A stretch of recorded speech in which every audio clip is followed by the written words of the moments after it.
જય શ્રી કૃષ્ણ પ્રિય દર્શક મિત્રો, મારી આ યુટ્યુબ ચેનલ શ્રી હરિભક્તિ રસમાં તમારા બધાનું હાર્દિક સ્વાગત છે. આજના વિડીયોમાં આપણે નવરાત્રિના 7મા દિવસ વિશે વાત કરીશું. હિન્દુ ધર્મના પૌરાણિક શાસ્ત્રોમાં દર્શાવ્યા પ્રમાણે કાલરાત્રિ એ નવદુર્ગાનું 7મું સ્વરૂપ છે. તેમને 4 ભુજાઓ છે. તેમને એક હાથમાં ખડગ અને બીજા હાથમાં તીક્ષ્ણ લોહ અસ્ત્ર ધારણ કરેલું છે. ત્રીજો અને ચોથો હાથ અભય મુદ્રા અને વરદ મુદ્રામાં છે. તેમનું વાહન ગદર્ભ છે. નવરાત્રિના 7મા દિવસે નવદુર્ગાના આ સ્વરૂપનું પૂજન અર્ચન થાય છે. દેવીનો વર્ણ કૃષ્ણ છે. આ કાલરાત્રિ દેવીના સ્વરૂપનું વર્ણન છે. હવે આગળ આપણે વિડીયોમાં દેવીનો મંત્ર, એમનો શ્લોક અને એમની કથા વિશે જાણીશું. એમની પૂજા વિધિ કઈ રીતે થાય એ પણ આપણે જાણીશું. તો ભક્તો, મારી તમને વિનંતી છે કે વિડીયો અંત સુધી જોતા રહેજો. ભક્તો, આપણે પૂજા વિધિ કરીએ છીએ, વ્રત કરીએ છીએ, પરંતુ કથા નથી સાંભળતા તો તેનું પૂરું ફળ મળતું નથી. તેથી તમારે કથા અંત સુધી સાંભળવાની છે અને ત્યારબાદ પૂજા વિધિ હું બતાવીશ તે પણ તમારે અંત સુધી વિડીયો સાંભળવાનો છે અને બીજા લોકો સુધી વિડીયોનો પ્રચાર કરવાનો છે. તો ચાલો હવે શરૂ કરીએ. સૌપ્રથમ આપણે કાલરાત્રિ માતાની કથા સાંભળીશું. પૌરાણિક કથા પ્રમાણે શુંભ અને નિશુંભ નામક અસુરોનો સંહાર કરવા માટે દેવી પાર્વતીએ કાલરાત્રિ સ્વરૂપ ધારણ કરેલું હતું. શનિ ગ્રહનું સંચાલન દેવી કાલરાત્રિ દ્વારા કરાય છે. આ સ્વરૂપની ઉપાસના કરનારને અભય પ્રાપ્ત થતું હોવાથી અને તેમનું શુભ થતું હોવાથી આ દેવી શુંભકરી તરીકે પણ ઓળખવામાં આવે છે. માતાનો રંગ કાળો હોવાને લીધે તેઓ કાલરાત્રિ તરીકે ઓળખવામાં આવે છે.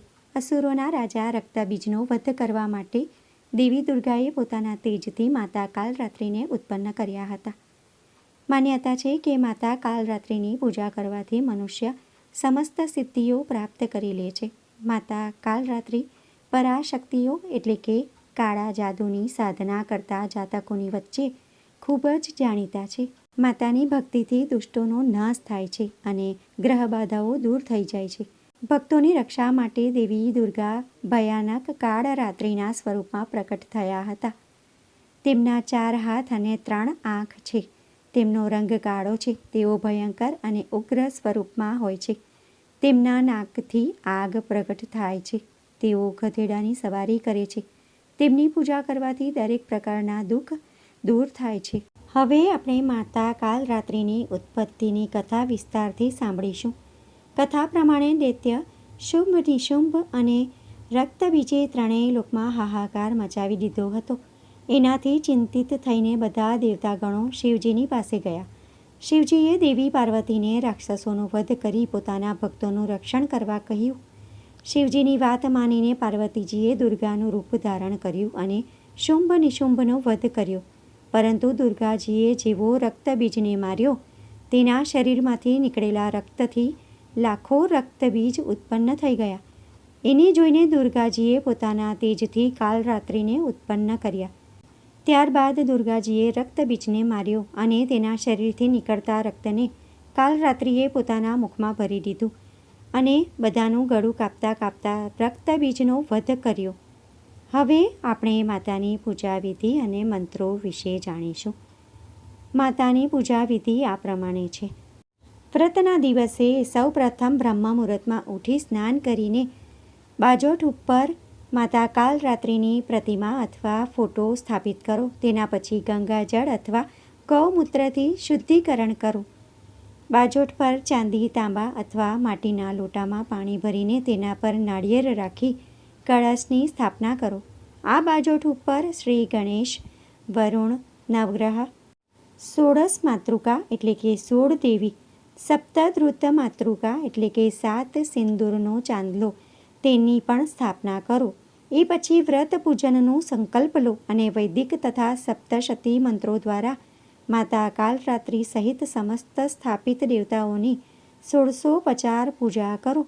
એમાં આવાહન, આસન, પાદ્ય, આચમન, સ્નાન, વસ્ત્ર, સૌભાગ્યસૂત્ર, ચંદન, નાળાછડી, હળદર, સિંદૂર, દુર્વા, બિલ્લીપત્ર, આભૂષણ, પુષ્પહાર, સુગંધિત દ્રવ્ય, ધૂપ, દીપ, નૈવેદ્ય, ફળ, પાન, દક્ષિણા, આરતી, પ્રદક્ષિણા, મંત્ર, પુષ્પાંજલિ વગેરે કરો.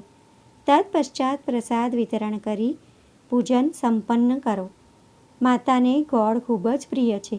સપ્તમી તિથિના દિવસે ભગવતીની પૂજામાં ગોળનો નૈવેદ્ય અર્પણ કરો અને બ્રાહ્મણને પણ આપવો. ભક્તો, આ હતી માતા કાલરાત્રિની પૂજન વિધિ. હવે આપણે જાણીશું કે માતા કાલરાત્રિની પૂજા નવરાત્રિના 7મા દિવસે જ શા માટે કરવામાં આવે છે. દેવી કાલરાત્રિનું સ્વરૂપ ખૂબ વિકરાળ છે. તેમના મસ્તક પર શિવજીની જેમ ત્રીજી આંખ છે. ત્રીજું નેત્ર આપણા અંતર્મનનું પ્રતીક છે. એનો સ્પષ્ટ અર્થ છે કે જ્યારે આપણે ભક્તિના માર્ગ પર ચાલીએ છીએ ત્યારે ઈશ્વરની નજીક પહોંચી જઈએ છીએ. તો ત્રીજી આંખ એટલે અંતર્મન જ આપણને યોગ્ય માર્ગ દેખાડે છે. જ્યારે કોઈ સાધકની સાથે આવી સ્થિતિ થઈ જાય તો સમજી લેવું જોઈએ કે તે ભક્તિના છેલ્લા તબક્કાની તરફ છે, જ્યાંથી તેને સિદ્ધિ પ્રાપ્ત થઈ શકે છે. હવે આપણે માતાજીના મંત્ર વિશે જાણીશું. માતા કાલરાત્રિની ઉપાસના આ મંત્રથી કરવી જોઈએ. એક વેણી જપા કર્ણપુરા નગ્ના ખગા સ્થિતા લંબોષ્ટિ કર્ણી કાકર્ણી તૈલાભ્યત્ક શરીરિણી વામપાદોલ્લ સલ્લો હલતા કંટકભૂષણા વર્ધન મૂર્ધધ્વજ કૃષ્ણા કાલરાત્રિ ભયંકરી. માતાજીનો સ્તુતિ મંત્ર છે. યા દેવી સર્વભૂતેષુ મા કાલરાત્રે રૂપેણ સંસ્થિતા નમસ્તસ્યૈ નમસ્તસ્યૈ નમસ્તસ્યૈ નમો નમઃ. કાલરાત્રિ માતાનો બીજ મંત્ર છે ઓમ એમ હ્રીમ ક્લીમ કાલરાત્રયે નમઃ. તમે માતા કાલરાત્રિના બીજા મંત્રોનો પણ જાપ કરી શકો છો. ઓમ એમ હ્રીમ ક્લીમ ચામુંડાય વિચ્છે ઓમ કાલરાત્રિ દેવ્યૈ નમઃ. દેવીના એક બીજા મંત્ર વિશે પણ આપણે જાણીશું. કામી સ્વરૂપિણી ત્વં હિ શત્રુસંઘ વિદારિણીમ ધર્માર્થ કામદાયિનીમ કાલરાત્રિમ પ્રણમામ્યહમ. ઓમ ક્લીમ કાલરાત્રિમ ક્ષૌમ ક્ષૌમ મમ સુખ શાંતિ દેહી દેહી સ્વાહા. હવે આપણે મહાકાલીના શક્તિપીઠ વિશે જાણીશું. દેવભૂમિ ઉત્તરાખંડના ટનકપુર પાસે મા પૂર્ણાગિરી દેવીનું મંદિર છે. તેને મહાકાળીની શક્તિપીઠમાં માનવામાં આવે છે. એવું માનવામાં આવે છે કે અહીં માતા સતીની નાભી પડી હતી. અહીં નાભી કુંડ પણ આવેલો છે, જેના સંબંધમાં એવી માન્યતા છે કે જો તમે અહીં કંઈ પણ ચડાવો છો તો તે નાભી કુંડમાંથી સીધું નીચે વહેતી કાલી નદી સુધી પહોંચી જાય છે. તો ભક્તો, આજના વિડીયોમાં આપણે મહાકાળી માતા એટલે કે માતા કાલરાત્રિના મંત્ર વિશે જાણ્યું. એમની પૂજા વિધિ કેવી રીતે થાય, એમને શું પ્રિય છે તે પણ જાણ્યું. એમના શક્તિપીઠ વિશે જાણ્યું. એમના મંત્રો કયા છે એ પણ આપણે જાણ્યા. એમનું પ્રાગટ્ય કેવી રીતે થયું અને શા માટે થયું એ પણ જાણ્યું. આશા કરું છું કે વિડીયો તમને પસંદ પડ્યો હશે. જો તમને આ વિડીયો પસંદ પડ્યો હોય તો વિડીયોને લાઇક કરજો, વધુમાં વધુ વિડીયોનો પ્રચાર કરજો, જેથી બીજા લોકો પણ જાણી શકે. કમેન્ટમાં જય મહાકાલી, જય કાલરાત્રિ, જય અંબેમાં જરૂરથી લખજો. જય દુર્ગામાં પણ જરૂરથી લખજો.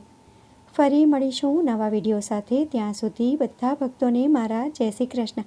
જય મહાકાલીમાં, જય દુર્ગામાં, જય અંબેમાં. વિડીયો જોવા માટે ધન્યવાદ.